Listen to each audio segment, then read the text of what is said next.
Okay, Sagar, I just wanted to do a test with you. Am I audible, loud and clear, or is my volume low? You're audible, Ravi. It's perfect. All right. So, Janvi ma'am, I would request you to please check your volume on your device, Hello. either the phone or the laptop that you're using. Please check the volume on your device. This is for Janvi ma'am. Okay. All right, so I've started recording the session, and you might have received a message as well saying that the meeting is being recorded. Now, what I'll also do is let me start sharing my screen with you, so that you can see how we are going to use our virtual classrooms to conduct our classes, not just during the pandemic situation, but continue to use the tools even later on.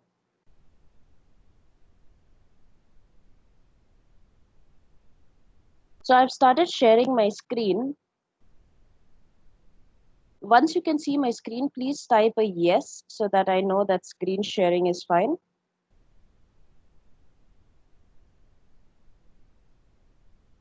Once you can see my screen, please type a yes. All right, perfect. Great. Now, teachers, to conduct our virtual classrooms and this tool that I'm talking about, where do we find this tool? There are two ways that you can access this tool or this application. One, you can download the app onto your system.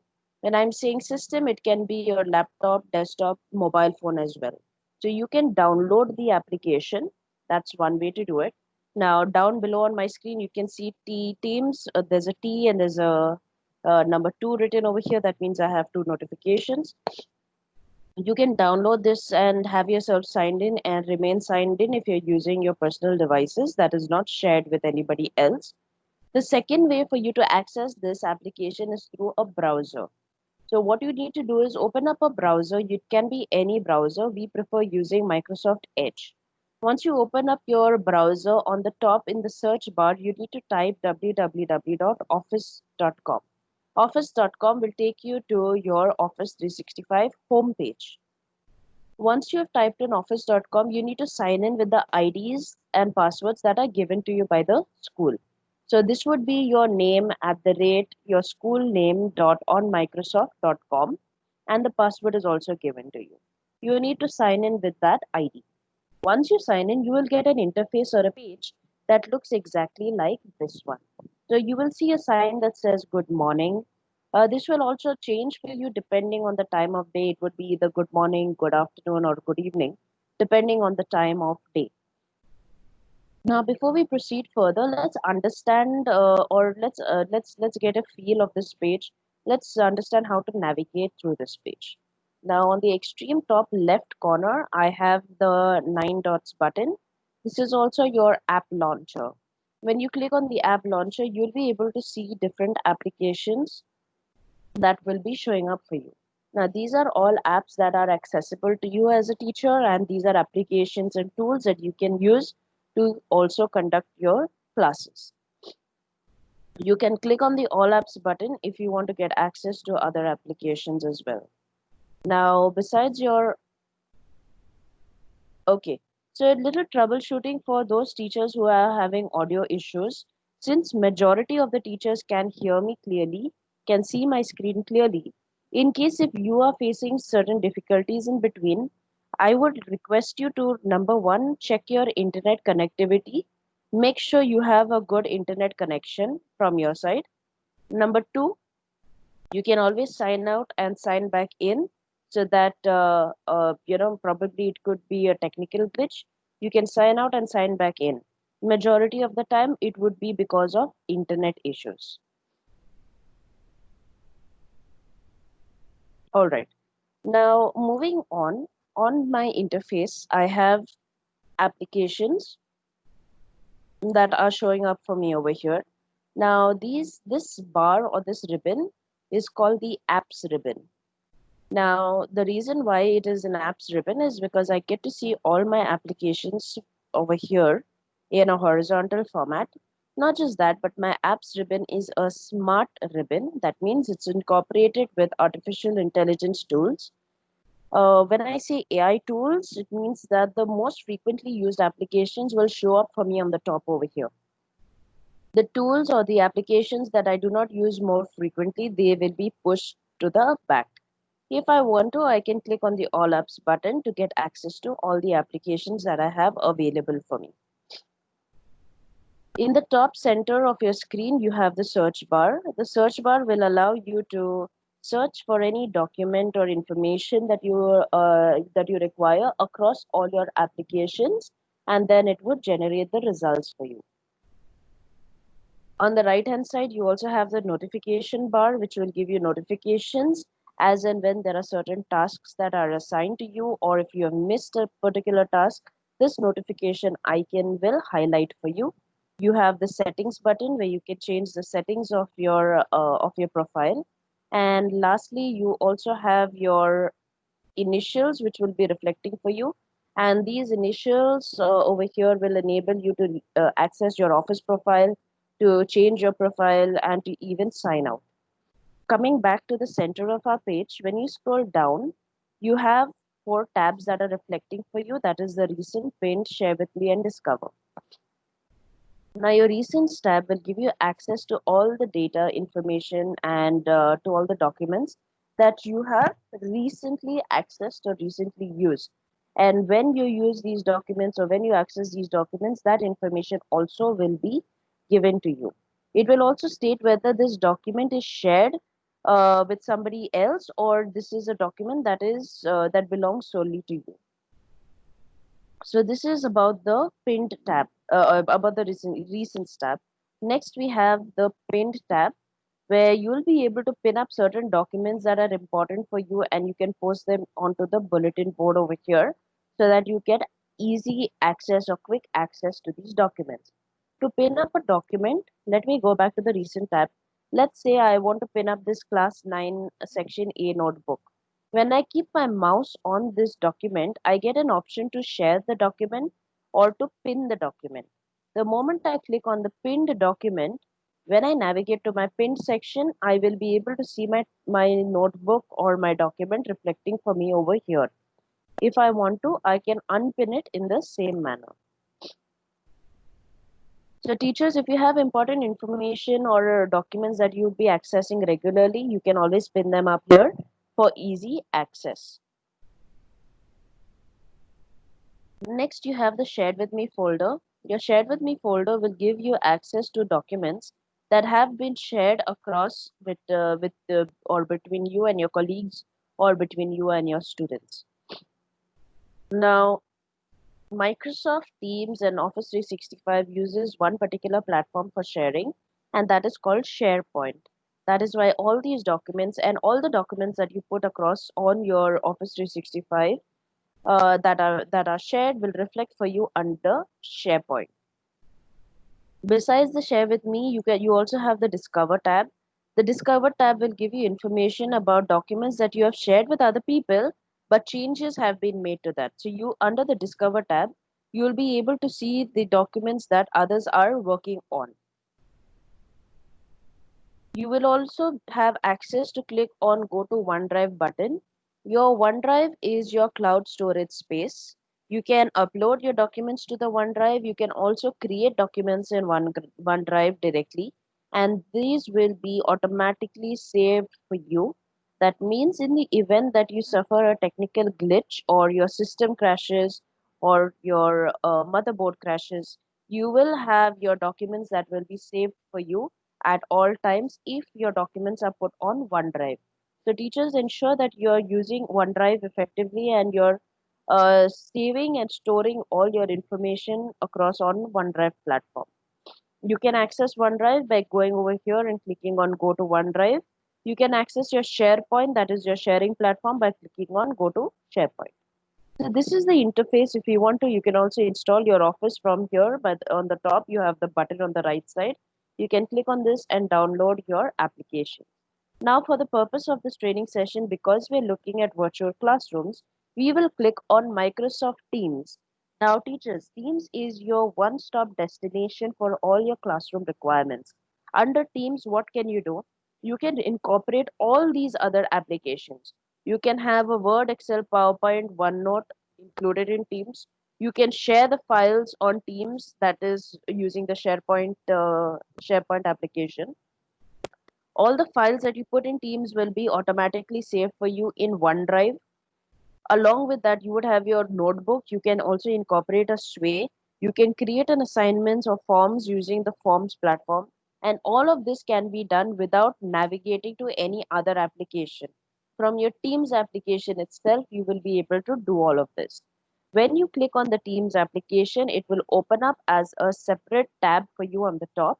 Reason being is if you want to navigate back to your home screen, you always can navigate back and open up any other application if you want to. For the purpose of the session, I've already opened up my Microsoft Teams application, and this is what it looks like for me. Now, teachers, keep in mind, because I conduct classes, or I'm a teacher, or I'm a student, I already have teams that are created for me. Either these teams are created for me or by me. But each tile or each box over here represents a team. Since you are first time users, you may not get to see all these tiles on your page unless you are a part of a team. That's all right. Today we will create a team, and you will be able to see how to create a team and get a box reflecting on your page as well. Sometimes your interface may change. You may be seeing your teams in a vertical view. This is more of a horizontal and tile view. So don't worry, your team is there. The features and functions are the same. It's just the viewing property of the team changes. Now, like we understood the Office 365 page, let's understand the interface of your Teams page. On the top left corner, you have the 9 dots application, or this is your apps launcher. This is the same feature that we saw on our Office homepage. And the reason why this follows you over here on your browser version of Microsoft Teams is to allow you easy access to other applications in case you want to navigate to any other application. Next, we have the search bar, which is in the top center of the screen. And again, here you can type in any information that you want to search, and it will search for the information across all the multiple teams that you have, all the applications in the sense, the apps reflecting on the left side over here. So your search bar will search for all the information that you require and will present that information to you. Then on the extreme left hand corner, you have your icon or your profile or your avatar or your initials that will reflect for you. If you were to click on this button, you would be able to see various functions that can be executed. Now, by default, your status is set to available when you're not presenting or when you're not on call with any person. Supposing you are conducting a class or you are attending a class, your profile will go into a busy mode. That means there would be a red dot against your name that says that you are currently busy on a call with somebody. If you are sharing your screen with someone or you are presenting information to somebody, your profile will automatically go into the do not disturb mode, which will be a red dot with a white dash in the center of it. It says that you're presenting. So, teachers, whenever you're accessing Teams and you come across your colleagues' names and you see these different colors reflecting for you, whether it's a red and a white dash, or just a red dot or a green dot, do understand what these dots mean or what these colors symbolize. If it is green, that means the teacher is available. You can call up that teacher, connect with that teacher, and ask your questions or conduct uh, whatever conversation you need to have with that teacher. But if you see that the teacher is on a red, kindly refrain from calling the teacher, because most likely that teacher is in a call with somebody or is busy interacting with someone on Microsoft Teams. You can drop that teacher a message or a chat. And if you see the red dot with a white line, then that means that that teacher is presenting a screen with her students or colleagues and is taking a class. If your teacher is away from a system or if your students are away from the system, it will show up as a yellow with a time symbol on it. That means this person is away from the system. You can set your status messages. You have settings over here. You have shortcuts. You can download the desktop app. You can download the mobile app. You can check the privacy settings, etc., or you can sign out from Teams over here as well. Besides this, just next to the chat, just next to the search bar on the top, you have a small box with a pencil in it. This is basically your chat feature and how you start a new chat. Now, I'll come back to this in a second. First, let me explain to you the three different categories of the Microsoft Teams. So, your team is divided into three parts. First is the Me space, ME space, which is on your extreme left hand side on the dark gray panel. So, your Me space will contain your apps bar, and this is specific to you. You can access your activities or your chats or your teams or assignments or your calendar or your calls. This is particular to you. If you were to click on any of the application, there is a white column that will appear at the side, and this is called the left rail. This is also a part of your Me space, which will give you information about the application that you have selected. Now I have clicked on activity, and activity will give me information about activities that have been conducted. For example, teacher 7 added me to this class 8 English, or the particular teacher has added me to maths class, or there is an assignment that is scheduled for me, or if a person has added me to a particular team, etc. I'll get all the information. So basically, your activities is your news feeds or your notifications that you can access. Now, if you notice, the moment I clicked on activity and I had my left rail open up, this interface on the right hand side changed. Now, on the top over here, you can see general, and then you can see options like post, files, class, notebook, assignments, grades, etc. This is your V space, WE space. V space is for collaboration. Here is where you will be collaborating or working together with other people in the team to execute certain tasks. Now, under the V space, you have the navigation bar. Your navigation bar will talk about the posts, files, class notebook, assignments, grades, and other tabs that you can add by clicking on the plus sign and selecting from the applications that you have. The V space will also give you the name of the team and the channel that you are currently viewing. Below the V space, this box that you have over here is called your canvas. Now, it is your canvas because all the tasks that you need to execute, or the information that you'll be sharing across with people will show up for you under the V space in your canvas area. And this is the information that you'll be changing, you'll be working on, or you'll be including in your classes. So this is about the interface of the page. Let me click on the chat button to show you how this interface will change once I click on chats. Now, the moment I clicked on chat, you can see on my Me space, it has accessed the chat area. The left rail is showing up that showing me the lists of chats or the communication I've had with students. I can either click on the recent to know who I've recently communicated with. I can click on contacts. I can add contacts from this group, and these are contacts that I can add who are on my domain or my institution domain name. That is, they're using the ID that would be their name at the rate school name dot on Microsoft.com. I can also create a new contact group. Now, since I clicked on new chat, it is asking me to write the name of a person. What I can quickly do is type the first three alphabets of a person's name. Their ID will pop up, and I can start a chat with that person. I can say hello or a hi to Sagar, and I can send this information out to him. As you can see again, Sagar's name, there is a red dot because he's currently in a call, and he's in a call with us right now. So I know that I'm not supposed to disturb him or call or interact with Sagar because he's busy. I can send him a chat message. If he wasn't busy, I could also make a video call out to him or an audio call out to him. I could add more participants to this discussion that we are having and have make it a group discussion. I can also send text information to him. I can set the delivery options. I can send attachments to him personally. These could be Word, Excel, PowerPoint, any other attachment that I want to send across to him. I can share an emoji with Sagar. I can also schedule a meeting with him, share a stream recording with him, or send a praise to Sagar. Now, teachers, keep in mind you are under the chat feature. That means you are interacting one on one with the student named Sagar. Now, here is where you will be conducting, let's say, one on one sessions with either your students or your teachers. Now, you may ask me this question here.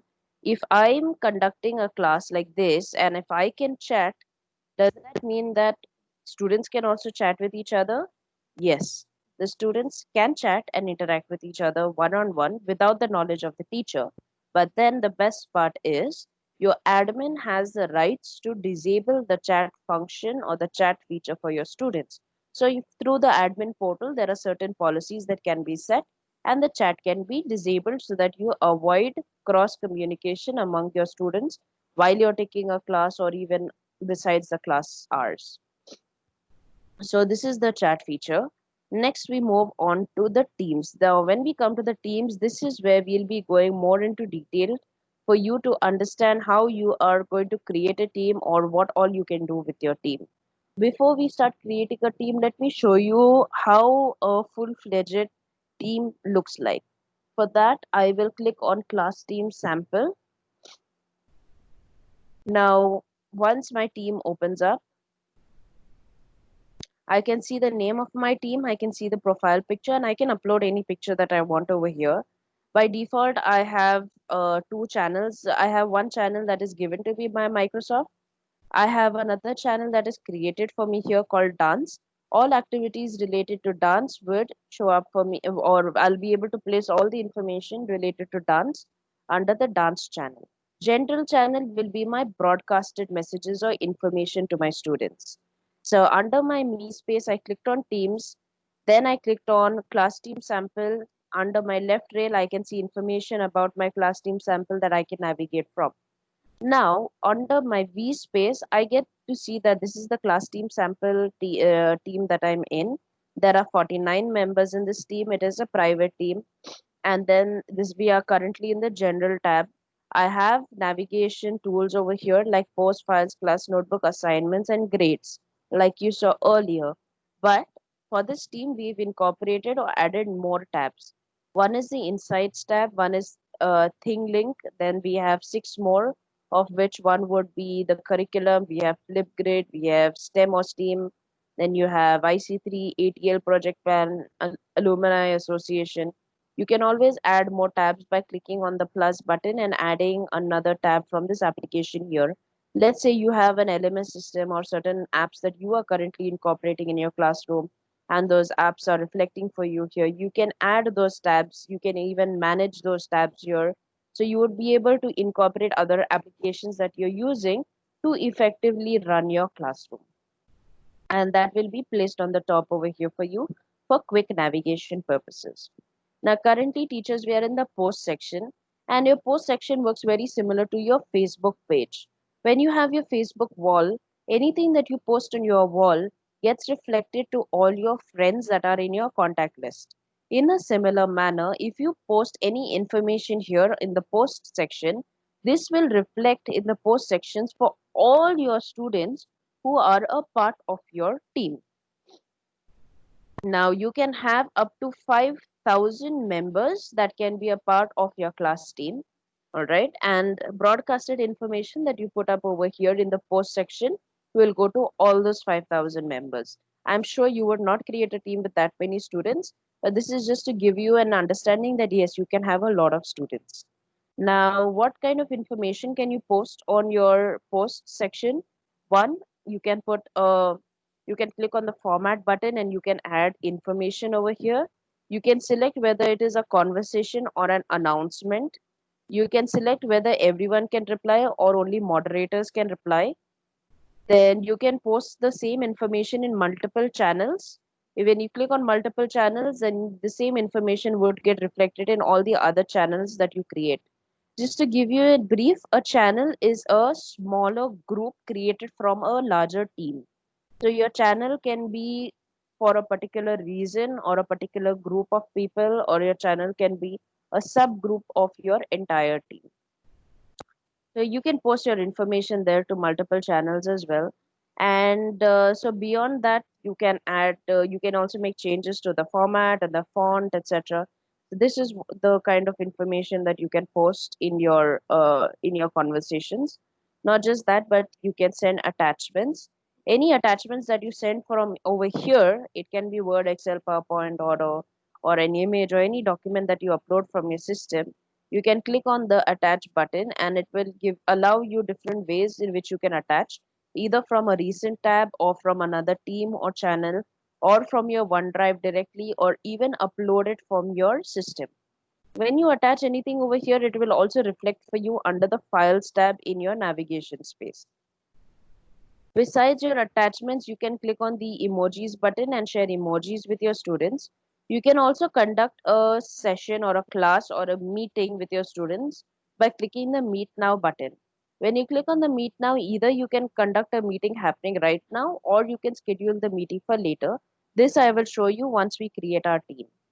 Then you can add a stream over here, which is your basically it's your video viewing application, very similar to YouTube. Difference is that YouTube is your private is a public platform where anybody can access information. Streams is a private platform only meant for your organization. That means only students and teachers with the ID of your school domain will get access to the information or the videos that are posted here.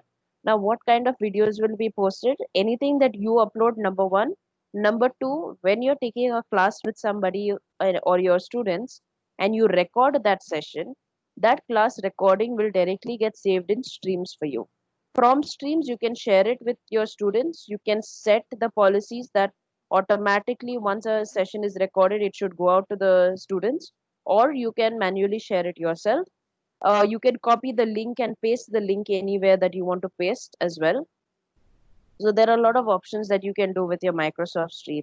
Then you can send a praise out to a student in case if a student has done some good work, and let's say you want to motivate that student in front of the other students, you can send a praise out to that one particular student with the information. Then you have the three dots button, which will allow you for more actions. When you click on three dots, you can either have Adobe Creative Cloud, you can add a form, you can add Poly. Poly is for poll taking. So you can conduct a polling session with your students. You can have Wikipedia, you can have YouTube. There are other applications that you can incorporate, etc. How does the information reflect for you in the post? When you create a meeting, that is your Meet Now button, when you create or schedule a meeting, it will show up like this over here for the students. As a teacher, once you click on this, you can edit the details of the meeting. As a student, when they click on this, they can join the meeting. Then you can send out information. Please go through the article, or did you do your homework? Did you submit your homework? This again is another meeting link that was shared for a test that this teacher conducted. Then this teacher sent out an assignment to the students. As a teacher, you can click on view assignments and edit the assignment again, or reassign the assignment. As a student, the student can click on assignment and start answering the assignment. Then there is normal information here. Then there is a YouTube video that is posted here so that students can view this video. It's on light detection. And so there is a particular topic that this teacher was teaching, and they have incorporated a video link over here. Then again, we have normal information, we have a meeting, we have an assignment. These are some links that the teacher has incorporated or embedded so that students can click on the links and get access to the information over here. Then the teacher has either made some changes, that is, they've added somebody, removed somebody, changed or removed or deleted some channels over here, etc. So all these changes also will reflect for you over here. Then this teacher has decided to send an email, and they have decided to send an email directly from their Outlook to this team. So once you get the email ID of this channel of the team, you can get it by clicking on the three dots. Once you get the email ID, even from Outlook, you can send an email directly on this channel to reflect in the posts. Then there is assignments, there is a forms that was sent out. There is again another poll that was created using forms itself. This is an announcement that is made over here. As you can see, this is an announcement button. There is also a praise, and I'm just going to scroll up till I can show you what a praise looks like, because we've covered all the other tabs of how that would show up for you under the post. And there we go. This is what a praise will look like. So this praise has gone out to student 11 saying, keep up the good work. And this is a badge of courage that the student has received. Now, why do we send praises out to students? Either we want to encourage the behavior of that student, or we want to motivate other students to also participate or contribute more to the class. And when you praise a student like this on a public platform, when I say public, it is public to all the members in this team. When you send a praise out to a student, you're motivating other students also. So this is everything that is incorporated in your post section and what you can do with your post section. Next, we have the files section. Now, when I click on files, I'll be able to see all the material or documents that have been shared with my students. Now, by default, since you're using an academic profile, when you click on the files tab, you will be able to see class materials as a folder that will reflect for you. Now, your class materials is a protected space. It is a folder which has read-only rights for students. That means as a teacher, you can put whatever information you want under the class materials folder. Your students will not be able to change it. They will not be able to edit it or delete it. Teachers, keep in mind, if your information is not in the class materials folder and if you put it anywhere outside, this is your V space, that is you're collaborating with students. Your students can make changes to that document. So if you want to restrict those rights, ensure that you're putting your documents in the class materials folder that is given to you. How can you upload materials? There is an upload button on the top.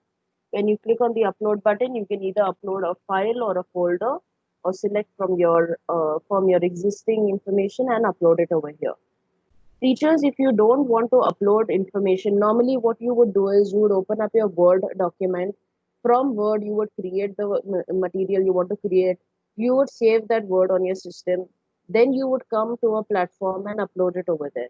The best feature of using Microsoft Teams is we already have these apps incorporated and interlinked with each other.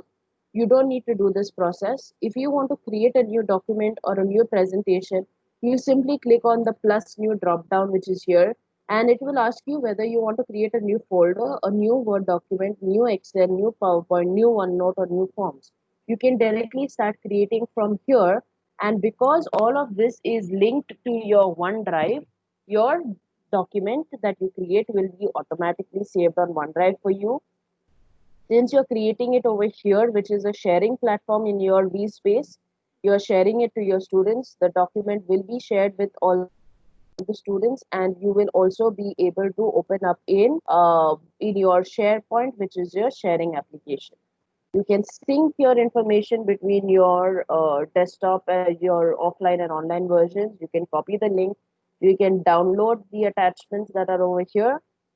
You can add an additional cloud storage space.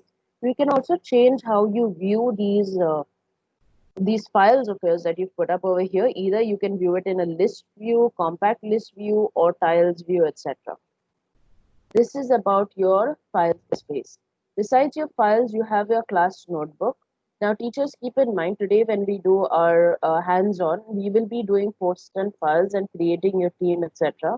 Class notebooks and assignments will be covering up in our virtual classroom session 2, where we will go into the in-depths of creating a class notebook. For now, I will take you through a brief on what a class notebook looks like.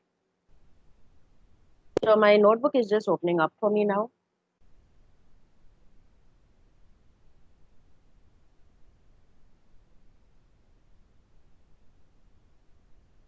All right.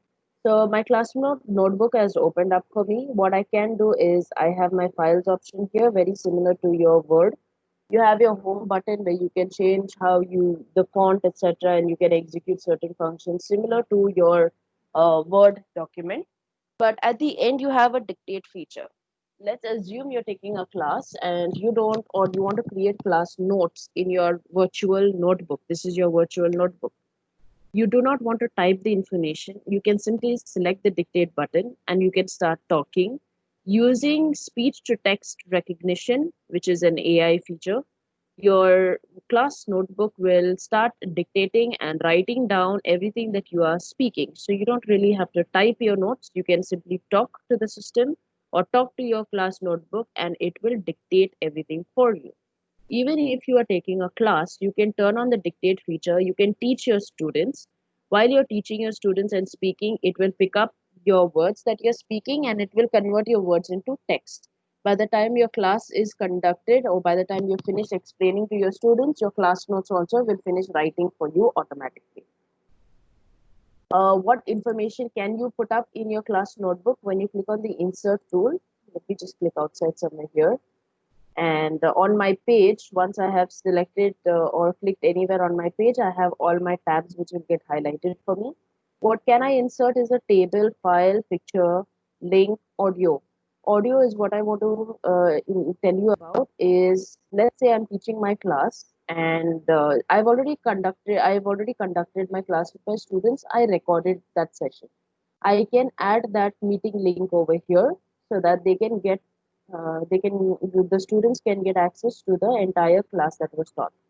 Besides that, I can click on this audio button. I can also teach the notes in my voice, the way I am teaching in my accent, or I can simply teach the summary of that entire chapter, and I can save this audio recording directly over here on my page. When my students are learning or going through the class notes, when they read the text, they see the pictures I've put, they see the video links I've put, they see my video link of me teaching the class. They can also click on the audio button wherever I've saved it on my page. They can play that audio and it would give them a summary of the class in my voice. This is a good way for students to recap information, especially when it's time for exams and students get overwhelmed and they may tend to forget the way you've taught in class. You can help them recap by using the audio button and also incorporating your meeting link that you'll be sharing. You can also add symbols. You have math feature over here. The math feature uses the ink to math function where you can use the draw tool, write down your formula using the pencil option, and you can convert it to a proper equation. You can expand the equation. There are a lot of functions that you have over here by using the math tool. Then you have emojis that you can add. You can have different add-ins. You can incorporate a form directly, etc. This is what your draw tool will look like. You have the text, you have your marquee select, you have an eraser, you have a pen, you have a highlighter. There are some colors here. You can change ink colors also. You can change the dashes or the width of the lines that you make, and then you have your ink to math function. Now, how does your class notebook look like and how is it bifurcated? There is a navigation panel over here. When you click on this arrow bar, okay, I'm not sure, but I think this is a little slow on the system of what you're viewing. Just give it a second. So when you click on the navigation panel bar, you'll be able to navigate among different sections and pages. Now consider this notebook of yours like a file, and your file has different tabs, and each tab has individual pages. Now the tabs that you have over here by default that are given to you are the collaboration space, content library. Collaboration space, when you click on this section or this tab, you will be able to create a multiple subsections, and each subsection would then give you information on different pages that are put up over here. Now when you have your collaboration space, that means you are communicating with the students, you are collaborating with your students. That means as a teacher, you and the students can contribute to the information. So let's say I have this image of the heart over here. I can ask the students to give me information about the heart.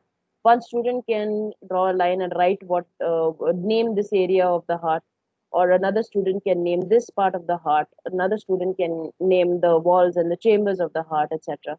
And all the responses from the students I will be able to see when I keep my mouse or hover my mouse over the responses given by a student. I will be able to see the name of that student. That will help me understand which student has contributed to how much of the information.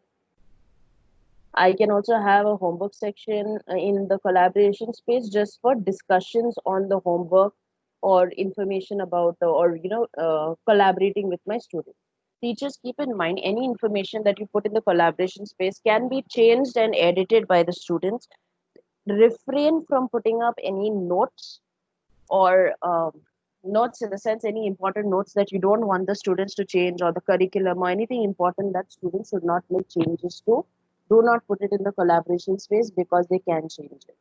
Next is your content library. Under the content library section, you can have your class notes. Your class notes is a read-only file over here. Students can simply go through the information that you put up over here, learn that information, but they cannot make changes to it. They have read-only rights. As you can see, there are some equations over here using the ink to math format, and as you can see, this is the information that is here. This is a maths class, I presume. So all these equations are just buffering up and showing me over here, but this is what you can do even if you are a maths teacher. Now you would have this under your class notes section in your content library. That means students cannot make changes to it. The best feature that I like of the class notebook is that as a teacher, I can see the notebooks of all my students. That means if I have 40 students or 60 students in my class team, I can see all their notebooks. I can design their notebooks in such a manner that the format is repeated for every individual notebook. That means I can have a tab for class notes, a tab for handouts, a tab for activities, and a tab for homework section. If I want to correct a student's notebook or check the student's notebook, I simply click on his name and click on the section that I want to view, and then select which page I want to navigate through in that section of the student's notebook. As a student, they can only see their own notebook. They cannot see anybody else's notebook. But as a teacher, I can see everybody's notebooks. And I can make changes. I can start grading their work, etc., just to ensure that they have complied to, or they've completed their notebook. And so this is about class notebooks, and we will go into details of this in our next session. Then quickly moving on to the next tab, that is your assignments. Under the assignments, I can create an assignment for my students and send this assignment out to them. I can link that assignment to their class notebook, so that as a teacher, all I need to do is just click on the student's name, and automatically it will open up the student's notebook and that page of the student's notebook where the assignment is taken, and I can grade the assignment directly from there. So this is an assignment that has already been created. I'm showing you a demo. I will create an assignment with you in our next class. Now, this is an assignment on comprehension. Once I opened it up, I can edit the assignment. I can see how the student views the assignment. This is the due date given here for 18th of May, which is passed already. I can allow late hand-ins, or I can turn that off so that students cannot hand in the assignment late. Now, if this is linked to a notebook, then I should be able to see the student's notebook directly by clicking on the student's name over here. Now it says no work attached. That means it is not linked to the notebook. So let me close this one and let me open up another assignment that I have, so that you can see an assignment that is linked to the student's notebook. Let me click on this one. So this is assignment number 102 English. Let me click on the student's name, and it is opening up the student's notebook directly now. So I don't have to, if I'm checking students' works, whether they've completed the assignment, I don't have to click on class notebook, click on the student's name, click on their homework section, view a certain page, and then correct the work. No, that is a very lengthy process. Although it is much easier than sitting in class and telling the students, bring your notebook to me, it's much more faster to do it. But then I would still want to make this more of an easier process. I only have to click on that student's name, and automatically wherever this assignment is placed in the student's homework section, it will open up that page for me, and now I can see whether the student has completed the homework. The question was to draw the circulatory system of the human body and label it. Now the student has got the picture over here of the circulatory system, but then has not labeled it. Accordingly, I can give the feedback to the student. I can assign points to the student. If I want to correct the answers, let's say the student has given labels over here and named it. I could select my draw tool and I could give a right or a, let me take another color and give a wrong if it is a wrong. If I want to change my responses, I can simply click on the erase button, erase that, draw it better. So let's say the student has got 4 out of 5 right. Let me go here and say 4 out of 5. And I can even give the score over here. Now, technically, this is a 20 mark, which is already assigned. So I can assign it whether the student has got 10 marks, 15 marks, depending on what the student is actually secured. I can let me just quickly erase all of this. And once I enter the feedback and the points, I simply click on the return button that the grading goes back to the student so that the student has information of whether the teacher has graded that work for the student or not. And now what I can do is on the top I have an arrow button which is reflecting against the student's name. I simply click on the arrow button to view the next student's work.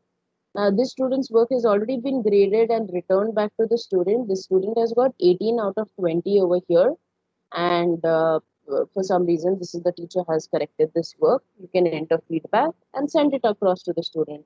You want to check the next student's homework, click on the arrow button, it will change to the next student's book.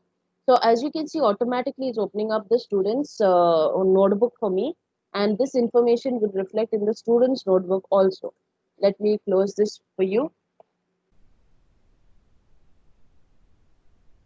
Once you have graded, so it will segregate how many students are yet to grade, how many you have already graded. Once you have all your students' work that is graded, you can export this data to Excel so that you get a graphical or analytical representation of the students' work. So this is also something that we'll be doing in the next, and in the next session, we'll also touch upon grades and insights. Quickly now, let's understand how to create and how can we get access to these features or these amazing features of using a class team that you have just seen, using one team that is a full-fledged team. Now, I have come back to my team section, and these are all the teams that you can see.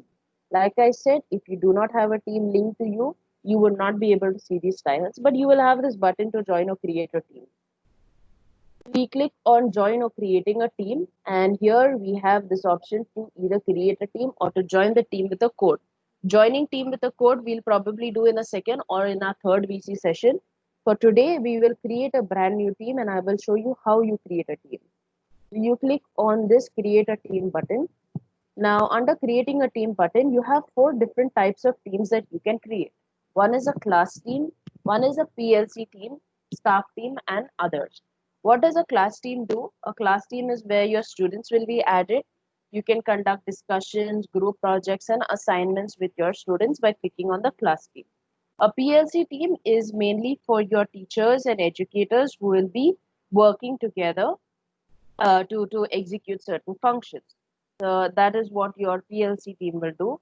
Then you have your staff team. Your staff team is where you'll be, your staff members will be connected, and this would be for school administration and development processes. And the last is your others team, and your others will talk about extracurricular activities or recreational activities for your students that you can have a separate team for altogether. Now let me do a quick check with all of you. Am I audible and is my screen visible to all of you? If yes, please type a yes. If no, please let me know. You can do this by using the chat feature. Okay. All right.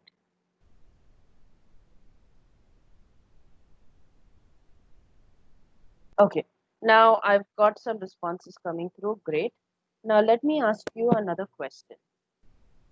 For this training, am I going too fast with you? Am I going too slow with you? Would you like me to make any changes in the training that I'm doing? Because this is the main steps that you need to learn. So I'm going to take this a little bit slowly, but I need to know your feedback. Is the pace that I'm going at too fast for you or too slow for you? Or if I should continue with what I'm doing, or if I need to make any changes, please give me your feedback on the chat so that I can modify the session accordingly. Okay. Okay. Okay. So I got responses to continue with the current pace somewhat fast. Okay, I'll take it a notch down because this is going to be hands-on, or this is the main process that you'll be using. Fair enough. Okay, great. So let me proceed with the,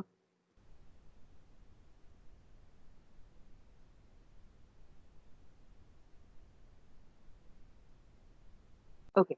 So let me proceed with my four types of teams here. Now, teachers, keep in mind that since you are creating a class team, or that is a virtual classroom, you need to click on class. When you click on class, this is going to be the team that you will be creating for your virtual classroom with your students. So anytime you're creating a team with students, you need to click on class as a team. When you click on class, you will get a pop-up box. Now, there are some instructions that you need to follow through. Now, in this pop-up box, you have information to create your team. It will say teachers are owners of the class team and students participate as members. What does that mean? If a person is nominated as a teacher, that person will have ownership rights. That means that teacher can make changes to the structure of the team. In the previous team that I showed you, you saw that there was a plus tab and you could add more applications, you could remove applications, etc. That is because we were viewing as a teacher. We could make those changes to that structure, we could add tabs, we could remove tabs. Now, as students, you do not want to give them those rights. You want them to see the tabs, but you don't want them to change the structure of a team. So keep in mind that there is a differentiation between who is a teacher and who is a student. Now, that differentiation we will work on in the next page. First, on this page, it is asking us to give the name of a team. Now, how do we name our team? There is a global practice to do so. The first would be to name the team according to the grade or the class. Let's say I'm teaching class or grade 5. I am teaching the B division. I will write B here. And I will then write the subject that I'm teaching my students. And let's say I'm a geography teacher. So I write here geography. And I'm teaching the academic year 2021. Because next year also I'll be using the application. I will have a 5B geography class, but my students will not be the same, right? These students will go to the next class. So I need to know for which academic year this class is created. Now, you may ask me this question, what if I'm a geography teacher? I'm teaching grades or division A, B, and C. Does that mean I have to create three different teams? Well, the answer is if you want to, you can. You can create three different teams, or you can have one team that says 5A to C Geography 2021. But I would recommend doing it this way only if you are going to teach all three divisions at the same time in the same manner with the same notes and everything according to the same standards. If you are going to maintain the same standards, then yes, it makes sense to have only one team with A, B, C division students added together in one team. But if you are not going to teach them in the similar manner, then I recommend that you make individual teams. The tool is given to you. How you use the tool depends on you, depends on your imagination and your creativity. Now that you have named the team, you can add a description of the team down here if you want to, or you can avoid this. This is optional. Then down below in blue, when you move your cursor, there's a highlight button that shows up. This is to create a team using an existing team. If you already have a team that is made for you want to copy the same format and use that team as a template, you can do that. I will not click on this today because we are creating a brand new team and I'm showing you how to create a brand new team from scratch. So what I will do is simply add the name over here. I'll leave the description blank and I will click on the next button. The moment I click on the next button, my team is created, but my team is empty. That means I need to add students and teachers in my team. Now you remember I emphasized that teachers are different, students are different.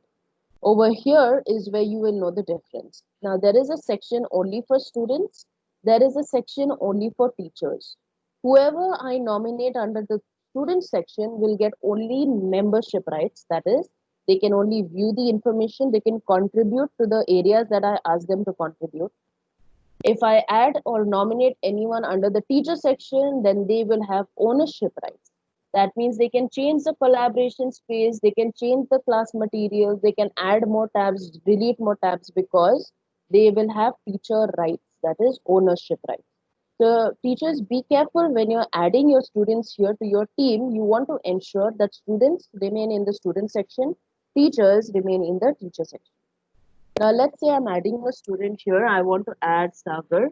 I add the first three alphabets of his name and I can add this individual student. Now, let's say I have 40 students in my class.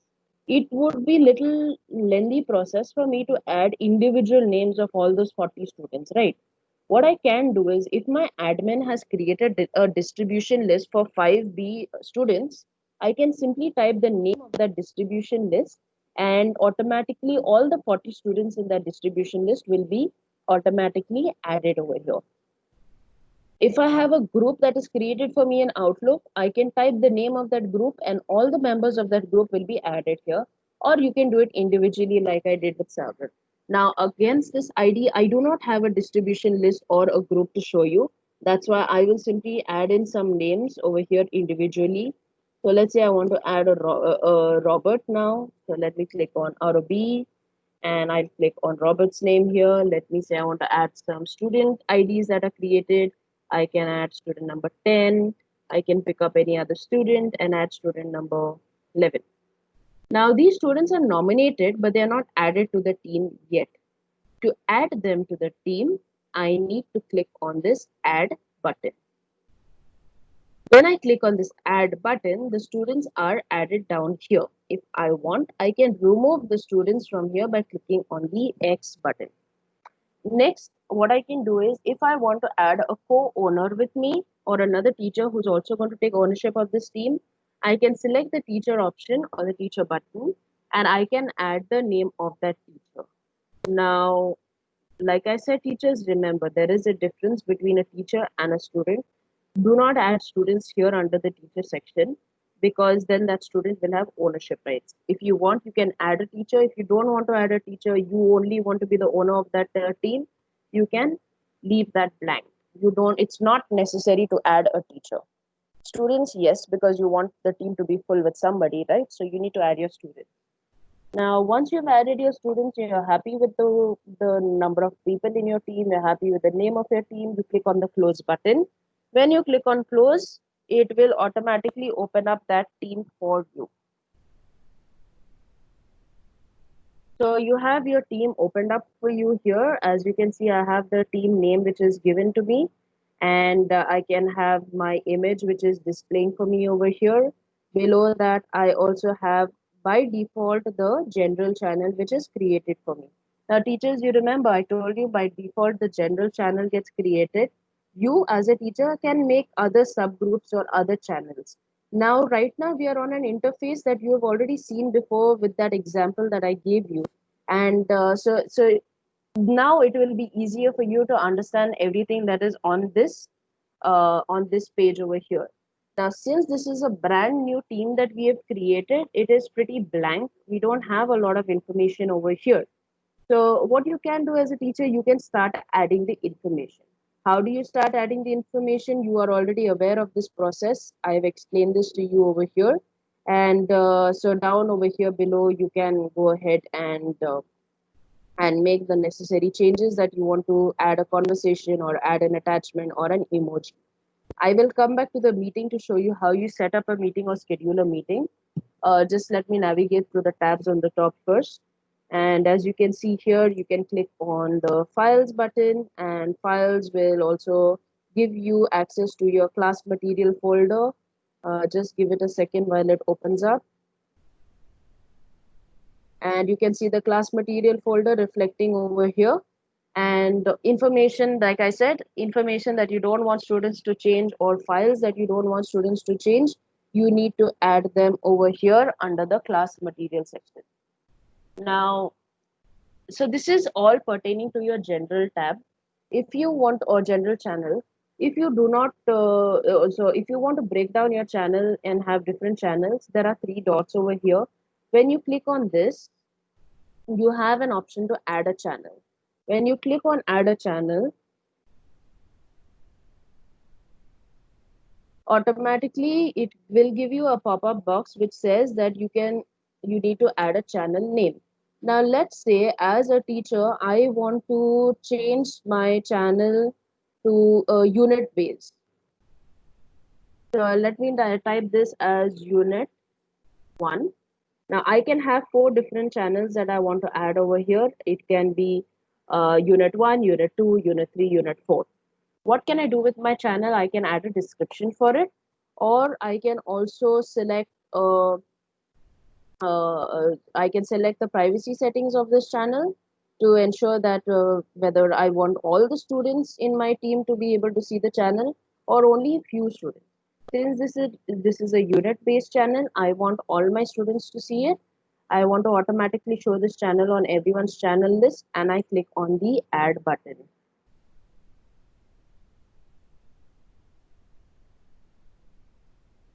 Now that I've added my channel, as you can see under my generals tab, I have unit 1 reflecting for me as a channel here.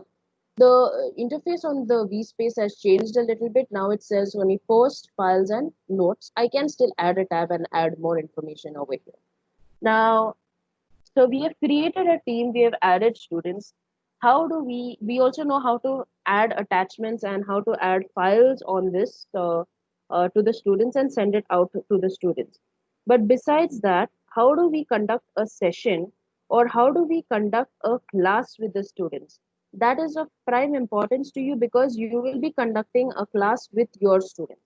So what we are going to do for that, let's say I'm teaching chapter 1 to my students tomorrow. What I can do is click on this meet now button which I have down here. I am already in my team. I am already in my channel that I want. So what I'll do is quickly let me click on the meet now button. Once I click on the meet now, because I'm using my incognito mode or I'm using my browser and not my desktop app, it's asking me to use the microphone and my video. Let me click on the yes button. So it's just buffering up and loading up this page for me. And once I scroll down over here, I can see the Meet Now button or the feature is activated. If I want to conduct a class right now, I click on the Meet Now. If I want to conduct the class tomorrow, I click on scheduling the meeting. Let's say I'm conducting the class right now. I will select Meet Now. The moment I select Meet Now, my meeting link will open up. But this is just opening up the meeting for me. I click on yes. Now, teachers, this I want you to understand this very well. It's just connecting me to my meeting. I've selected Meet now, and it will give me suggestions of all the four students that I have got put up in my team. As you can see, their names are reflecting here. I can tell the students that I've created a meeting link right now. Go into your posts, click on that meeting and join the meeting. Their names will show up for me over here. Or I can individually call a student from here by moving my mouse over their name. There is the three dots option. I can simply click on that three dots option and I can ask the student to join that uh, join that class or join that session. Now, besides this, as a teacher, what you would like to know, what is important for you is let's understand the interface of this page now. So on this page, let me close this bar for you. So on this page, it's a very similar page to what we have going on right now also. There is a chat. Can we make subfolders in classwork folder? So you're talking about the classwork folder in your class notebook or the class material folder? If you're talking about the class materials folder, yes, you can make other folders also inside that once you open up your class material folders and have it segregated for you over there. All right, so coming back to our interface. Now, when you move your mouse on your screen or when you click on your screen, automatically you will get the floating on-call menu bar. Now, this on-call menu bar will disappear if you do not move your mouse at all or if you click anywhere outside of your page. Now, if you want your menu bar to show up, you move your mouse and automatically you will get this option. This is so that you don't get disturbed while you are conducting your class or while you're presenting with somebody. Now, on your on-call menu bar, you have your video option. You can turn your camera on, you can turn it off. You have your muting button, which you can mute yourself or unmute yourself. You have the sharing tray. Now, what can you share? Teachers, keep in mind right now I'm using two accounts. I'm showing you from a teacher ID, but I'm presenting you from my ID. That is why I will not get all the features of sharing because I'm already sharing my screen with you. But I'll explain to you what you can share. When you click on the share button, you will get an option on the top to include system audio. If you're sharing anything with your students that has audio embedded in it, you need to tick mark on that include audio, include system audio. Next, you will get an option to share your desktop or you will get an option to share your window. If you share your desktop, any information that you have on your system, this will work like any desk or team viewers. That means whatever is on your desktop will be presented to the students. They can see everything that you have on your desktop. In case you have sensitive or confidential information that students should not view, please ensure that you close those documents before sharing your desktop. If you don't want to share your desktop, you can share only a window. For example, you can only share this browser window to your students or their Teams browser or a PPT browser or a Word browser or an Excel browser if you had all of those open. And you could share only that window to the student. That means even if you minimize that window and open something else up, students will not be able to see because you're sharing only a window. There's a difference between sharing the desktop and sharing the window. Keep this in mind. Next, you can also share a whiteboard with the student. For example, I can click on this whiteboard to start annotating notes while I'm teaching my class.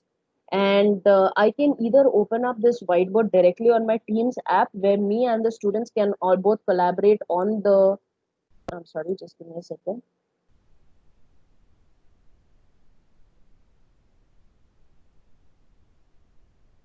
So me and the students can both collaborate and work together on this. If I want to, I can add students by clicking on the plus sign. So I'm using the whiteboard in Teams right now, and it's just opening up the whiteboard for me. I can click on this blue image on the top and share this link with a student, and they can also start annotating with me. Sometimes what happens is students may be able to work with you on the same whiteboard. And if you don't want your students to do that, you can always open in the app version and share your desktop screen with the students or share that app window with the students. That way, they will only be viewing what you're sharing. They cannot annotate or make changes to it. Right now, this is directly on Teams. I'm not sharing a window or a browser with you. I'm sharing the whiteboard itself from the Teams app. It would be possible for students to annotate. Now, let's say I can select the pen option from here and I can write whatever I want to write across to my students. So let's say I'm writing a hi, and or let's say I'm drawing a smiley face over here.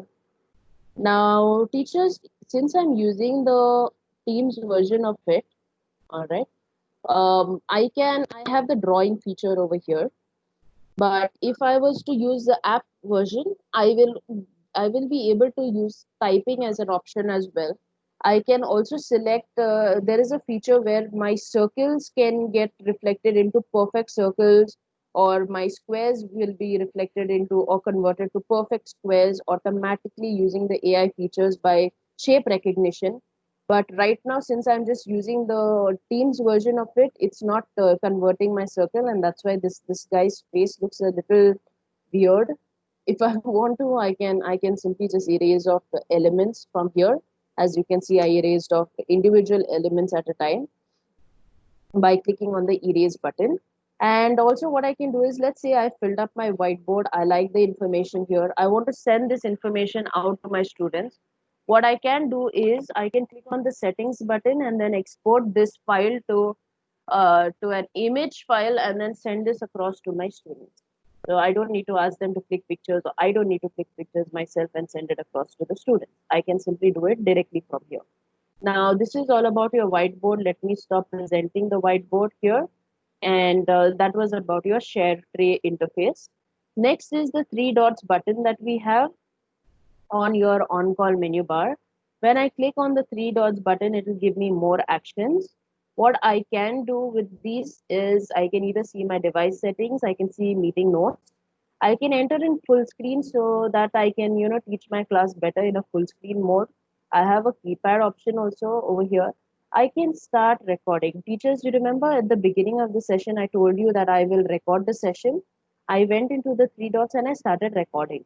I would advise whenever you conduct a class with your students, you click on the start recording button and record your classes. These recordings get saved in streams directly for you. You can access streams from your Office homepage. That is, from here you can get access to your Microsoft Stream. But record your sessions, record your classes with the students, and you can play these classes later on for them as well if you need to share that meeting link with them. Next is an end meeting button. Teachers, this button is very, very important for you. Normally, what happens is when you are in a session with students, and if you click on this hang up button, which is the red button here, only you will exit the meeting, but the students will continue to remain in the meeting. Now, you know what happens to a classroom when the teacher is not a part of the classroom. So to avoid that from happening, when you click on the end meeting button, the meeting link will end for all the students and all the students will leave the session. They will not be a part of that session. So whenever you finish your class, ensure you click on the end meeting. Now this feature is only available to the organizer or the person who creates the meeting link in the first place. So if you are creating a class, you will get the end meeting button. If somebody else is creating the class meeting link for you, then that person will have to end the meeting for you. Keep this in mind.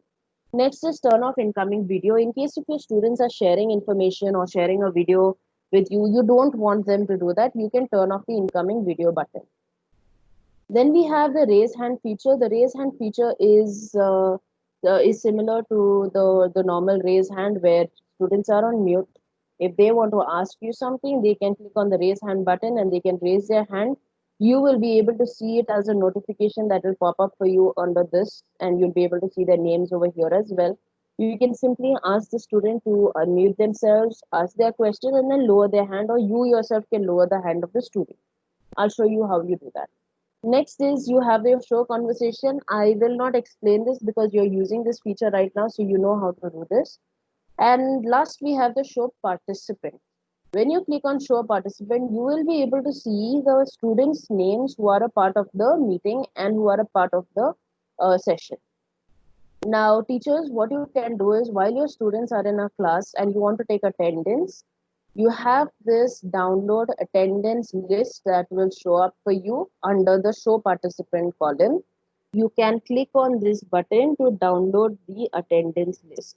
Now, the attendance list will give you three columns. That is the name of the student, whether that student has joined or left the session, and the time when the student joined or left the session. So you will be able to see sometimes because of technical issues or internet issues, the student may drop out and then they will join back again. They may join back in. So that is why you will have both the joining time and the exit time of the student. If a student has joined left the class, and not joined back, you can question the student as to why they did not join your class back again. So this is about downloading your attendance list. Now, this is a concern that is faced by some teachers where the students have been muting other students or they have been removing other students. They have been muting the teacher while the teacher is presenting, or they started presenting their screens. That is because the teacher has allowed the permission that the students can present. If you don't want anybody to present, you need to change your meeting options, or you need to manage your permissions. Basically, that you can do from this button while you're in a session. You can do it before the class begins also. I'll show you how if you schedule your class. Now when I click on the manage permissions button, it will open up a tab for me of my meeting options. So here in my tab, I'll be able to set the privacy settings or the settings of my class. First is who can bypass the lobby. It says right now anyone in my organization. That means anybody with your school domain name can bypass the lobby. Everyone can bypass the lobby means even outsiders or guests, if the meeting link is shared with them, they can also bypass the lobby. Or then there will be another button that says only me. This feature will be coming up shortly, where if you select only me, that means whenever your students join the organization, join the meeting link that is set for you, they will not enter the meeting, but they will wait in the lobby. Only when you join the session, only you will bypass the lobby. Once you are in the session, you can allow your students to enter in from the lobby. So till then they will be waiting for you in the lobby. That means the class will not start without you. This feature will come up shortly, and accordingly, you can set those rights. Do you want to allow callers to bypass the lobby? Yes or no? You can select that. Do you want to announce when the callers join or leave? Yes. You remember I told you under the attendance list, the joined or the students who have left the session, their names will show up. Well, you need to mark this as a yes so that you can have that enabled for you. And last is who can present. Now, this is the important one. If you say everyone can present, that means everybody will be able to mute other participants, present their screens, remove participants. Basically, they will have presenter rights. But you do not want to give your students that right. What you can do is select this drop down and select only me. When you select only me, by default, everybody becomes only an attendee. They cannot make changes to any other person's account. They cannot play around with the accounts. What they can do is mute themselves, unmute themselves, turn their video on, turn their video off, and exit.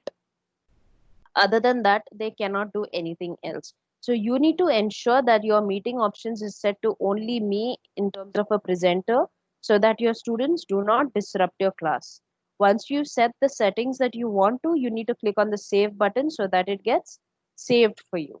And then your meeting options is saved. If you want to invite somebody else, you can type that person's name and invite that person. The teachers, this is all everything that you'll be able to do while you're in a class with a student to conduct a wholesome classroom experience. Let me hang up from here now. This was a meeting that we created right now. We were meeting the students right now, and you will be able to see this in my channel as well. That there was a meeting that was conducted, and this meeting was for 14 minutes. Now, if I go to my general channel, this meeting link should not appear over here because I had conducted this meeting link specific to Unit 1 channel. When I go to Unit 1 channel, I can see the meeting link over here. If I want to conduct a session with my students happening tomorrow, I need to schedule the meeting. What I can do is click on the Meet Now button again. Yes, let me select this because I'm using the incognito browser. Now let me scroll down. This is the same process that I'm following. The only difference is instead of clicking on meet now, I will click on schedule a meeting. When I click on schedule a meeting, I will get options that I need to fill up because I'm scheduling a meeting for a later date. Now, first I need to add the title of my meeting. My title is going to be on, let's say I'm teaching chapter 1. So I will write here chapter 1. Now it says required attendees. Teachers, if you're not linking this to a particular team or a particular channel, then you need to add participants here. But if you're linking it to a channel or a team, then you don't need to add participants over here. Automatically, you can see that I'm creating it from 5B geography team under unit 1. So in this channel for this team, this meeting link will reflect. That means all my students who are a part of this team, who are in this channel, will be able to click on that meeting link and join it. Supposing I want to add students from a different class itself, or there are 2 3 students from another class, they missed out on chapter 1 in their class, but I want them to I want to add them in my class. I can add those few students names over here. I can add the coordinator's name here. I can add another teacher's name over here. I can add the principal's name here. So any individual people that you want to add, you can put them their names over here under the add required attendees. You can change the date when your class is going to be held, the time when it's going to be held, from what time till what time it's going to be held. You can select whether this meeting link gets repeated or not, how often it gets repeated, whether on a everyday basis or daily basis, weekly basis, monthly, yearly, or you can even customize to have it happening on alternate days, or every, once in 3 days, once in 4 days, once a week, or certain days. You can customize this over here by clicking on the customize button. Now, besides this, the location is already on Microsoft Teams, so you don't have to worry about that. You can add instructions or information that you want to send across to your students. Ensure that your time zone is on UTC plus 530. We are on the UTC plus 530 time zone. So make sure that this one is the right option that is selected. Scheduling assistant we will do in our next class. For now, learn how to create the meeting link in the first place. And then you click on send. Once you click on the send button, automatically your meeting link is created. Once I close this over here, you can see that chapter 1 is scheduled for later on today at 12 p.m. And students can simply click on this and join the class. If I want to make changes to this, I can click on this and edit or make the necessary changes and send those changes out.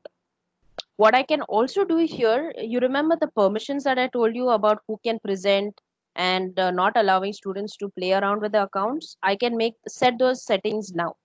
Once I clicked on my meeting link, you can see there's a cancel meeting now that is showing up and a meetings option. Where I click on this meetings option button, it will take me to the same page that we were on under the manage permission sections while we were in a team, in a session. So the same page will open up over here for meeting options, and I can change the settings over here much prior to the session even beginning, so that I don't have to enter the session only to change the meeting permissions. I can do this in advance itself from here, and I can click on the save button. Let me change it and click on save. Once this is saved, I can close this meeting link and automatically my permissions are set over here. That means whenever my students join the session, they will join automatically as attendees. They will not have presenter rights. Now, teachers, some of you may ask me, what if I want to copy the link and share it across on a different platform? First, let me tell you this. Since you're creating the link already in your team and in your channel, you do not need to share it because the notification will go to your students that there is a meeting that is conducted or a meeting that is created. Students will also get an email notification that they need to accept that there is a meeting that is held. But by default, you can tell your students to keep checking this, your team. It will also reflect in the calendar for them. So you don't really need to keep sending out the meeting links once you have assigned the meeting. But for whatever reason, in case if you are conducting one meeting with your 5B geography class, but your 5A geography class only for today has to sit in the meeting with you, what you can do is right click on your Teams meeting from down here, copy this link and post it in the other team channel or in your 5A geography team channel, and you can copy and post it over there. All right, so those students can then click on that link and join and be a part of it. You can, if you're happy with everything and you want to join the session, you can click on this join button and join the session. Now, let me close this for you. So you have learned how to set a meeting, how to meet your students immediately. Right now, you have learned how to schedule the meeting with your students. All right. You have learned the interface of what happens when you're in a session with your students. If you want to view your calendar, you can click on the calendar. And since you have set up a meeting for today later on at 12 o'clock, you can see chapter 1 is getting buffered here. And there is a class happening later on today at 12 o'clock. The time is 12 for chapter 1. And there is a chemistry class happening on unit 5 from 1 to 1:30, and this is also reflecting for me over here. Teachers, just give me 1 second. I'm getting an important call. Just give me a second, please. Hello.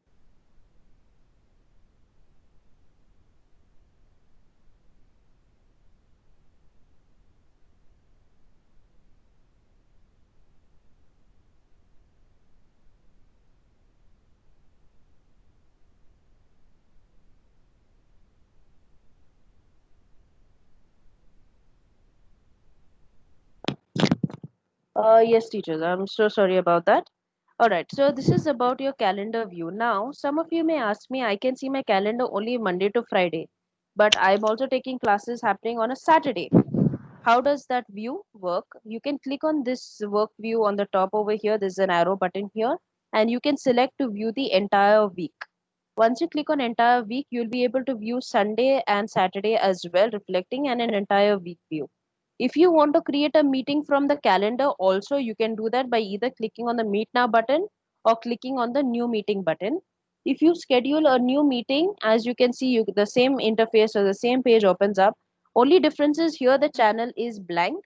If you want to add or tag a channel, you can simply click on adding a channel over here. You can type the class or you can select which class you want to take. Let's say you're teaching 7A geography. You can click on this drop down. There's only one channel created for 7A geography, and you can select this channel, and this meeting link will be sent directly to 7A geography channel. Let me type here the universe. Let's say the students are going to learn about the universe, and I click on the send button. So today at 12 o'clock with the seventh graders, I'm going to teach them the universe. Now, because I have created two meeting links happening at the same time, both will show up for me. If I'm a coordinator or or maybe the principal, I want to jump between 2 3 sessions happening. I can simply click on the link and join any session that is happening right now, and I can just drop in, drop out, just as you would if you were taking the rounds of the school to see which class is happening when. You can do that as a coordinator or principal directly from here as well. So this is what you can do. If I were to go into 7A geography team and go to the general section, I should be able to see the meeting link reflecting there for the universe. Now, teachers, I'm going to open this for question and answer round because we've technically completed with the topics that we had to cover up for today. And as you can see, so the meeting link is already reflecting here for May 27, 12 p.m., the universe. I had also sent a meeting link over here for this team to join another session. And this is what the meeting link would look like if the students had to join another session.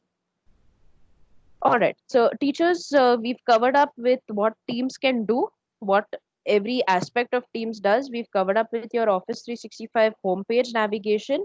We've covered up with your Microsoft Teams navigation.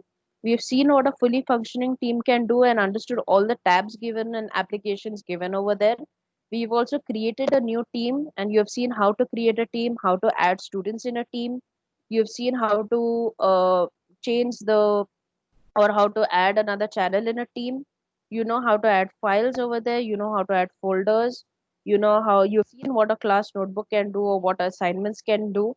You've also understood how to create a meeting link or send a meeting link out to the students and how to join a meeting link. You also know how to change the privacy settings so that your students do not play around with the accounts while they are in a session with you. Teachers, you can unmute yourselves and you can ask me your questions, or you can also type in the chat box. I'm viewing the chats over here. I'll be able to see your questions. I want to open this up. We have 20 minutes now before our actually we had to end the session by 11:30, but we let's open this up for question and answer round quickly. Any questions for me, teachers?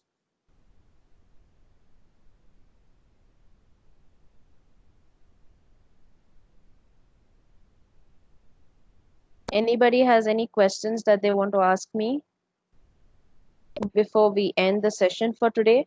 In session two, we'll be learning more about class notebooks, about your assignments, managing the teams. Also, mainly when it comes to you will have more questions probably by then if you've already explored the application. So I'm stopping my screen sharing and I will keep open up for question and answers. Teachers, please ask me your questions now.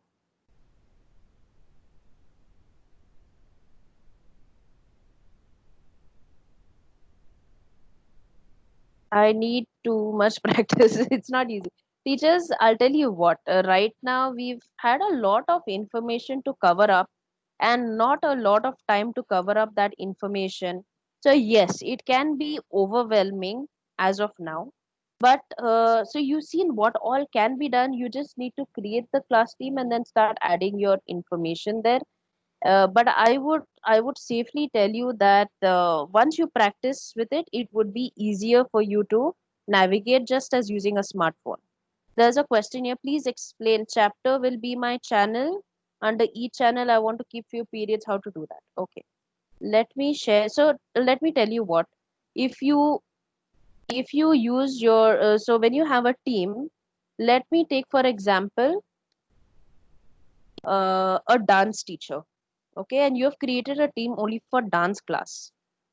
Now, under dance class, there would be different dance forms. For example, it could be Bharatnatyam, it could be hip hop, it could be jazz, or I'm not good with dance. I don't really know the terms, but it could be different forms of dances that you're teaching.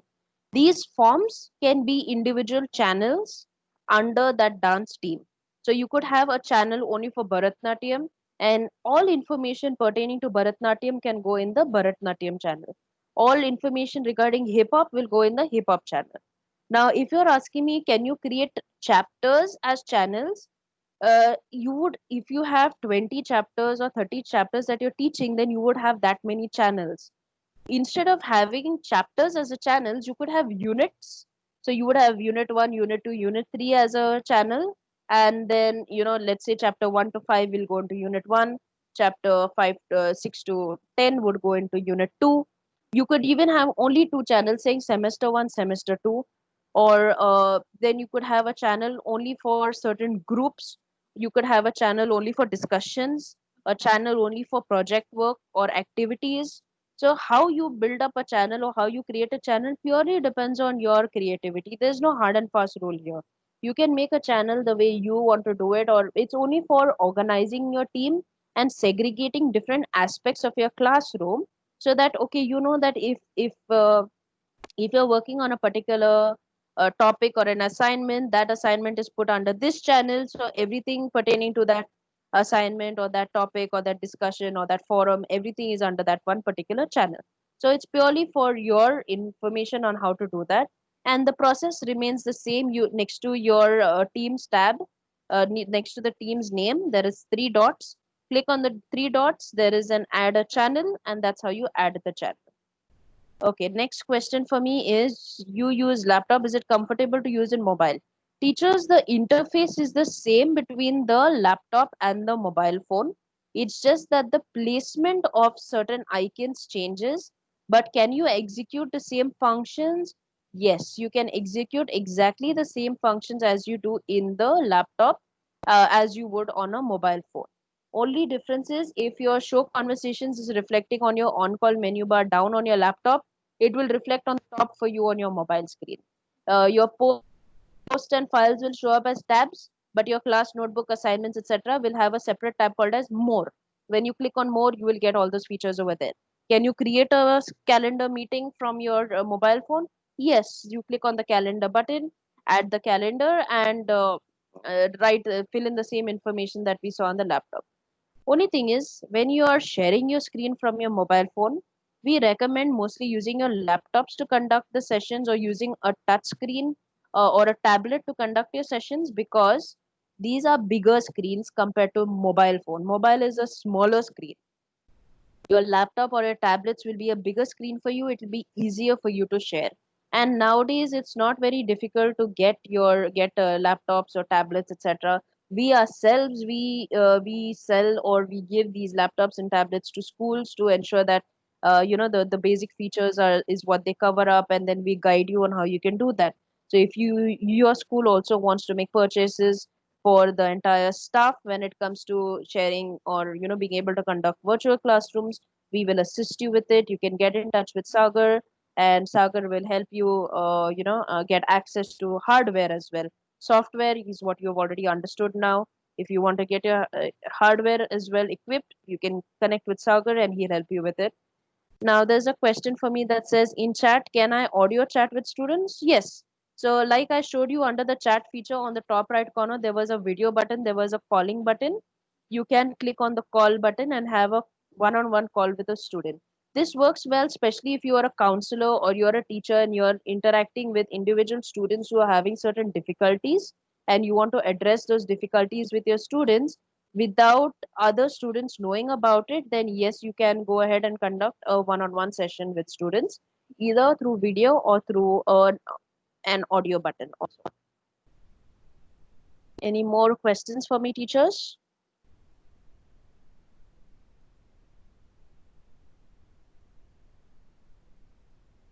I'll repeat again. Is there any more questions that you want to ask me? I know we'll have more questions in VC2.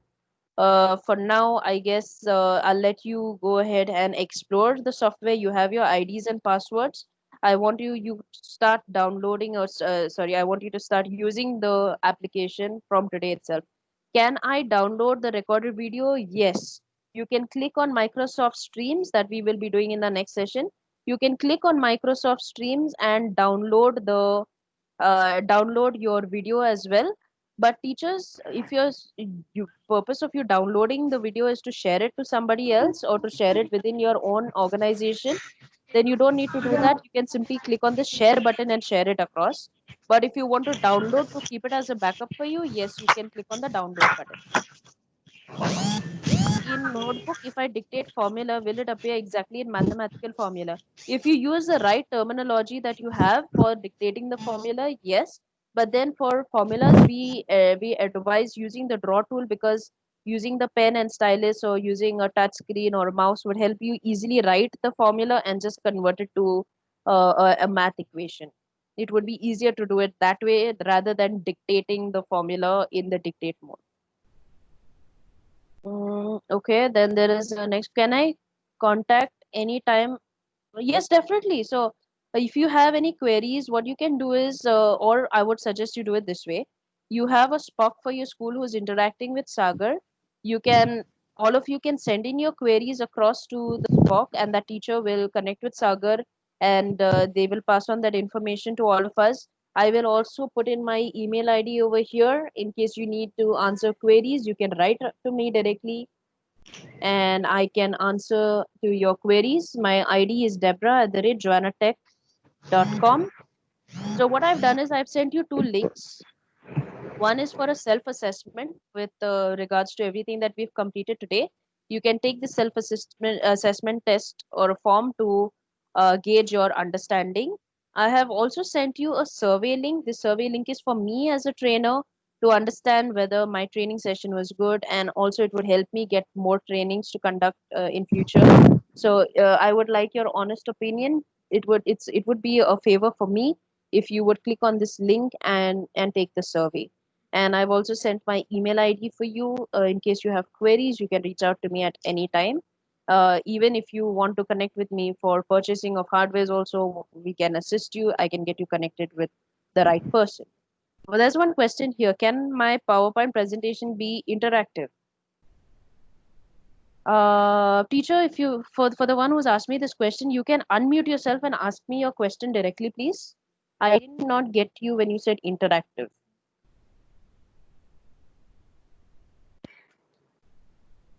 If there's a trigger option in my PowerPoint, Okay.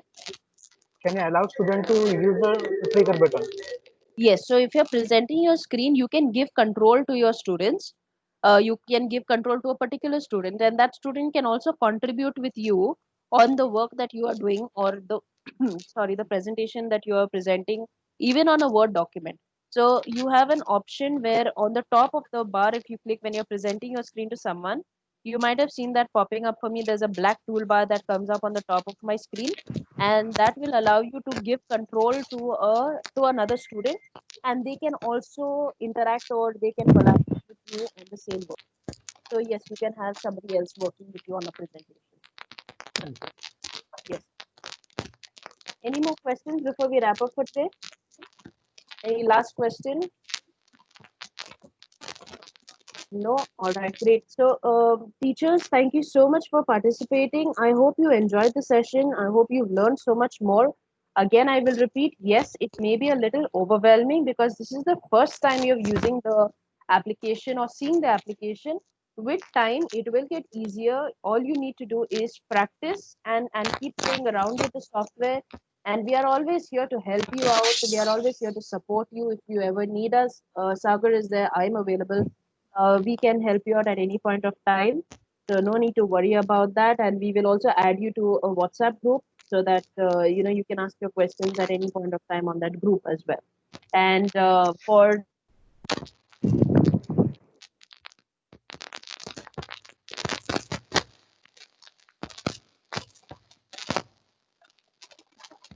Hello, Debbie, you're not audible.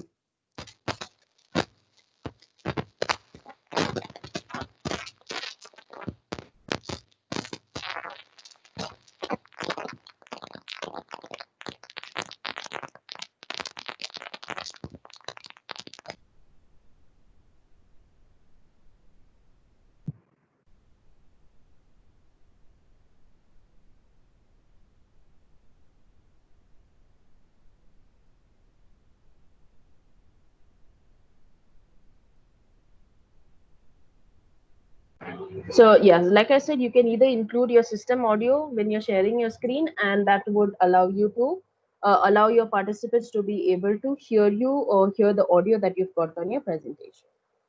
All right, teachers, thank you so much. Have a wonderful day ahead. We will be ending the session for today. Sagar, once we've ended the session, you can go ahead and click on end meeting so that the link expires for all. Thank you so much and have a wonderful day ahead, teachers. Thank you, Debbie. Thank you, everyone. And since it says that practice makes you perfect, so please practice yourselves a lot on this tool. I'm sure that it will be a very powerful and enriching experience for you with MS Teams. Thank you, everyone, once again. Thank you, Debbie.